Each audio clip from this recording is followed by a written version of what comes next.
Hello বন্ধুরা, তোমরা সবাই কেমন আছো? আশা করি তোমরা সবাই ভালো আছো। তো আমিও ভালো আছি। আজকে বললাম অনেকদিন পর একটা ব্লগ শ্যুট নিয়ে শ্যুট হলো। তো আমার বন্ধুর সাথে যাচ্ছি একটু ঘোরাঘুরি করার জন্য। কোথায় যাবো এখনও সেটা প্ল্যান হয়নি।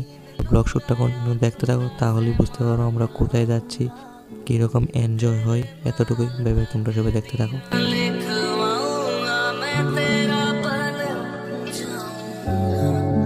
তো বন্ধুরা ফাইনালি তো এখন এরকম একটা জায়গাতে বলতে কইতাহারিরা ঘুরতে ঘুরতে মানে এই জায়গাটা বলে কালাজারি ফাওয়ার ধরে, ঠিক আছে?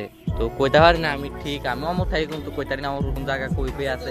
ওই দেখ ওই লম্বা গাছটার নিচেরটা হচ্ছে কালাজারি পাহাড়, ওই পিছেতে গাছ গুছটা দেখা যাইতেছে, এটি বলে কালাজারি ফাওয়ার, ঠিক আছে? এখানে ঘুরতে ঘুরতে এলাম। তো এখানে ভিউ পয়েন্টটা খুব অসাধারণ। তো তোমরা সিনেমেটিক শট কয়েকটা দেখতে থাকো এতটুকু।